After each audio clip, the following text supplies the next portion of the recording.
semua okey? Saya harap semua sihat ya. Right. Jadi hari ini saya akan masuklah, kita still in chapter 4.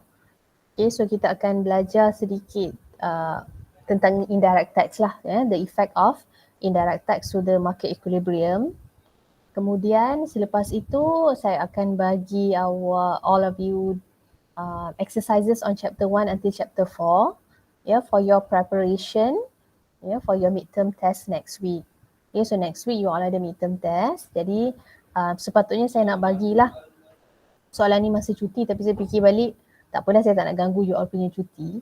So saya bagi selepas ni, so you all boleh try to do the question, and then bila ada masa, mungkin masa tutorial kelas nanti, saya akan discuss. Right?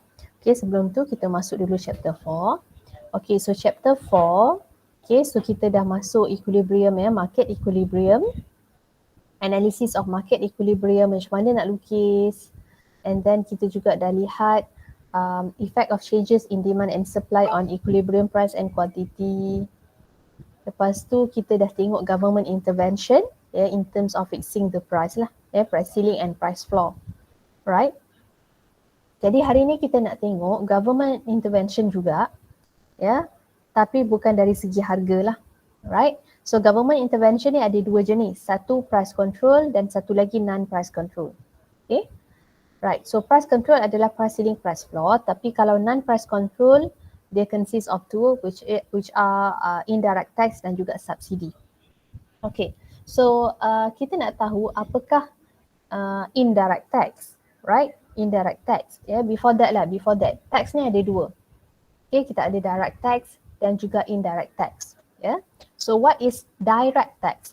Direct tax ni adalah tax that will be imposed to the person himself or herself after the income reach certain level. Jadi kalau setahun pendapatan kita melebihi 30,000 macam tu, so kita perlu bayar income tax. Begitu juga dengan company. So company profit dia cecah berapa banyak, dia perlu bayar income corporate tax. Dia perlu bayar corporate tax. So that is the tax di mana orang itu sendiri yang akan membayar tax tersebut. Dia tidak boleh share burden of tax to other person. So itu dipanggil sebagai direct tax. Likewise, indirect tax adalah tax that can be, the burden of tax can be shared by producer and consumer. Okay, so tax ini boleh, burden of tax ini boleh dikongsi, right? And the tax is not directly imposed to the person.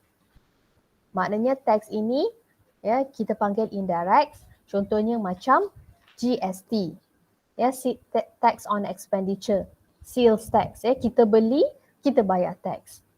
Macam tu juga kepada producer, producer perlu bayar tax, kerana menggunakan raw materials and so on. Jadi dia perlu bayar tax kepada government, dan itu adalah tax lah, yang kita kata sebagai indirect tax.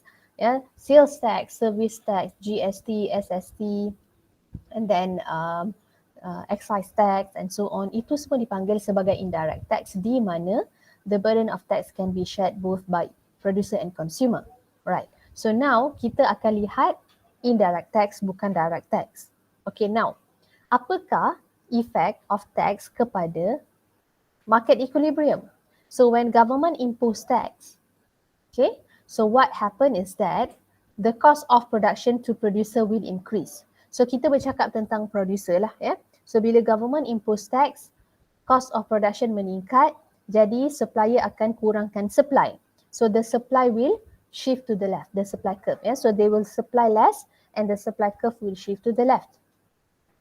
Alright, so what will happen? Kita boleh lihat di sinilah. So contohnya SO adalah supply before tax, D is the demand. So equilibrium adalah at P0, and okay, SO intersect dengan demand. So price is P0 and quantity is at Q0. So selepas government impose tax, supply akan shift to the left. So what happened now? Price increase to P1, quantity is at Q1. So after the tax, harga akan meningkat dan kuantiti akan menurun. Okay. Jadi di sini adalah burden yang consumer akan bayar dan di bawah adalah burden yang producer akan bayar. Right? So kita tengok contoh. If the government impose a sales tax of 4 ringgit per carton of cigarettes, the effect of tax is, so kita kata di sini supply before tax, so the price before tax is 12 ringgit and quantity before tax is 400 units. So after government impose the tax, the price increases to 14 ringgit and quantity reduced to 200 units. Okay, so harga naik, quantity turun. So now kita nak lihat berapakah consumer bayar dan berapakah producer bayar. So kalau per unit consumer bayar berapa? Tolak saja 14 tolak 12, kita dapat RM2. So RM2 per unit per carton of cigarettes consumer bayar lah. Right, and then 12 minus 10 untuk per unit tax paid by producer RM2 juga. Sekiranya dia nak tanya total, baru kita darab dengan quantity. So RM2 tadi darab 200. 400 ringgit consumer bayar total tax dan producer bayar total tax sebanyak RM2 tadi times 200, 400 ringgit total tax paid by producer. Jadi berapakah total tax government receive? 14 kalau per unit 14 minus 10 lah RM4 tadi. So kalau dia nak total RM4 times 200, RM800 government receive revenue from the tax. Okay, so case ini di mana both consumer and producer pay the same amount of tax. Okay, government impose RM4, consumer bayar dengan producer bayar sama, RM2. Okay, but not necessarily setiap masa producer dan consumer bayar amount yang sama. Tidaklah. So, dia boleh jadi situasi di mana consumer bear more tax burden, di mana sometimes producer bear more tax burden. Okay, so ini kita panggil incidence of tax. The incidence of tax ni adalah depends on the price elasticity of demand. Price elasticity of demand. Okay, so basically there are two cases. Sebenarnya ada lebih tapi kita memang fokus kepada dua. So case yang lain kita akan tengok sekejap lagi. So kita fokus this one dululah So case di mana demand is inelastic dan di nombor 2 demand elastic. Okay, so kita tengok case of inelastic demand atau kita panggil sebagai demand is less elastic than supply. Demand is less elastic than supply. Okay, so kalau demand inelastic, demand curve would be steeper. Okay, so kalau government before the tax supply is here intersect dengan demand, so equilibrium is at E. Right, so berapakah price before tax? RM2. Quantity before tax 4 units. So berapakah price after tax? After tax supply akan shift to the left. So the price after tax is RM6 and quantity after tax is 2 units. Okay, so dia tanya berapakah tax per unit paid by consumer. So berapakah consumer bayar per unit? 6 tolak 2, RM4. Dan berapakah per unit paid by producer? 2 tolak 1, RM1. Okay, kalau dia tanya total, total tax paid by consumer, yang RM4 tadi kena darab dengan kuantiti yang baru. Darab 2, RM8. Dan sama juga producer RM1 darab dengan 2, RM2 total tax paid by producer. Jadi berapakah per unit tax imposed by government? 6 tolak 1 ataupun 4 tambah 1 tadi. So 6 tolak 1, RM5 dan berapakah total tax total revenue received by government? Okay, jadi 5 darab 2, RM10. So itu cara kita analyse lah, right? Now, apa kita boleh conclude? Kita boleh conclude is that when demand is inelastic, consumer will pay more tax. Kenapa? Because the demand is inelastic where the consumer are not responsive, are not sensitive towards price change. So bila dia tidak sensitif dengan harga, dia tak kisah berapa harga pun naik, dia tetap membeli barang tersebut. Jadi kita kata when the demand is inelastic, consumer will pay more tax. Okay. So now kita nak tengok pula situasi di mana demand is elastic ataupun demand is more elastic than supply. So kalau demand elastic, demand curve is flatter. Right, so apakah supply di sini? Supply before tax here intersect dengan demand. So 5 ringgit is the price before tax and 10 units is quantity before tax. So bila government impose tax, harga naik.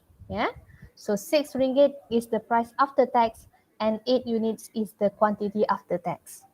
So berapakah per unit yang consumer bayar? 6.51.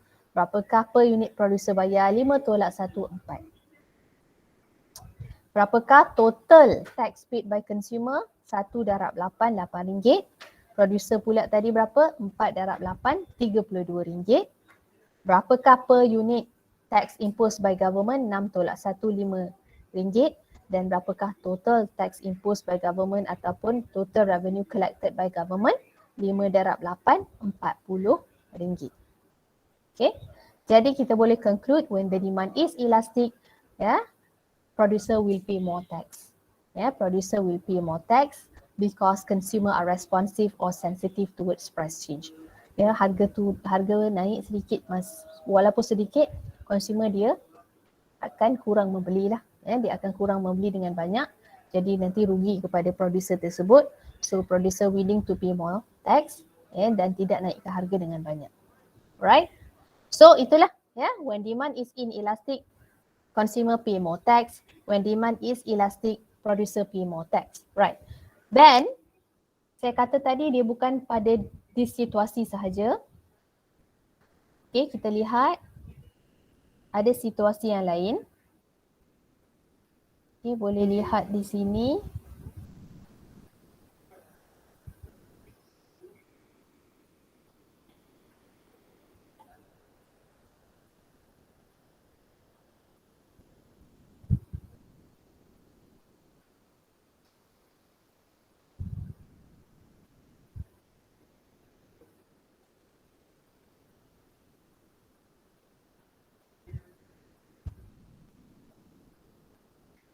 Okay page 132 tak silap saya.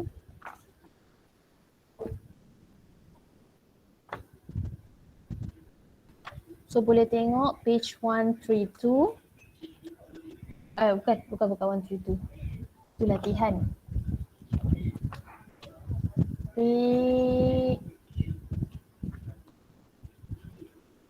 Okay, 118, 119. 118, 119. Okay, kita tengok figure 4.11. 4.11A.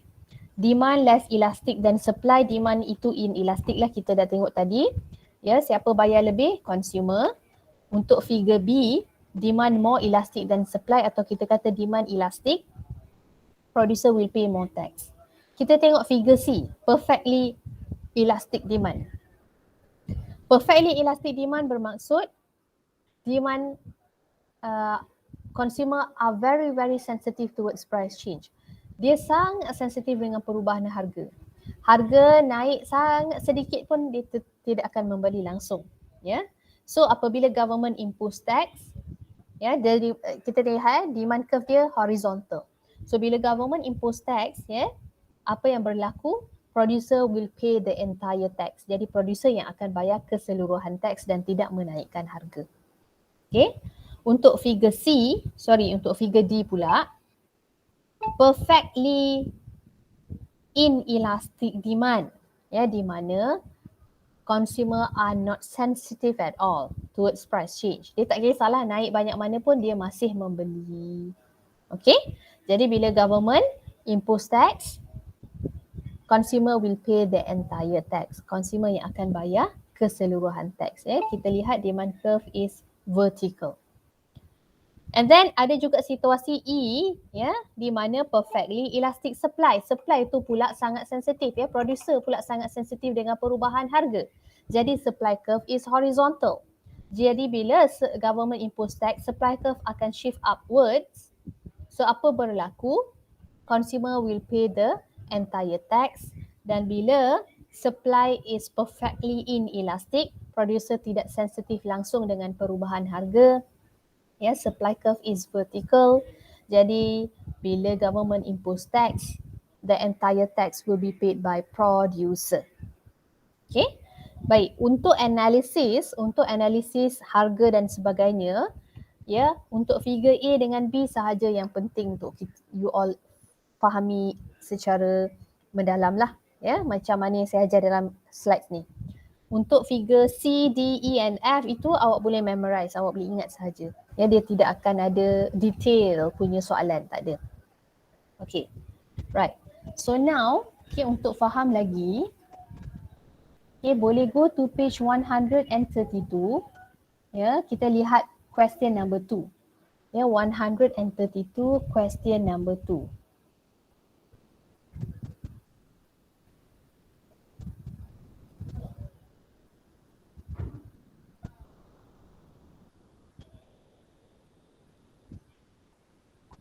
Okay, ya. So tengok soalan tu. Based on the diagram below, answer the question that follow. Okay. Determine the equilibrium price and quantity before tax. Siapa boleh jawab? Soalan A. Berapakah price before tax?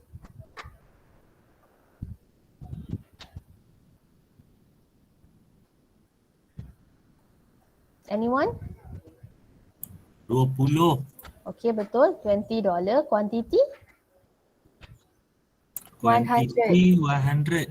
Okay, betul. 100 units. Alright, B. Determine the equilibrium price and quantity after tax. Untuk after tax berapa pula? 22. Price is 22. Quantity? 50. 50. Okay, good. Alright, C. Calculate the tax per unit liable by the consumer and producer. So, berapakah per unit tax paid by consumer? Berapa consumer bayar? RM2. RM2. Ya, 22 tolak 20, RM2. Dan producer? Kesannya tak kawan. 5. Ya, 20 tolak 15, $5. Okay. D. What is the total tax revenue collected by government? So berapa government collect the revenue total? So kita kena cari dulu, ya, kita kena cari dulu apa? Cari dulu per unit dia, betul tak? So per unit dia berapa? 22 tolak 15 berapa? 7. So dia nak total, kita kena darab dengan kuantiti lah, ya, kuantiti yang baru. 7 darab 50, berapa? 350. 350 total tax collected by the government. Okay, right. So E, based on the above diagram, who pay more tax? Justify your answer. Siapa yang bayar banyak tax di sini? Producer. Okay, producer. So boleh justify kenapa producer bayar lebih?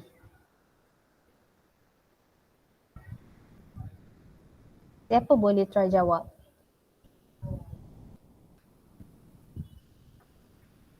Cuba jawab. Kenapa producer bayar lebih?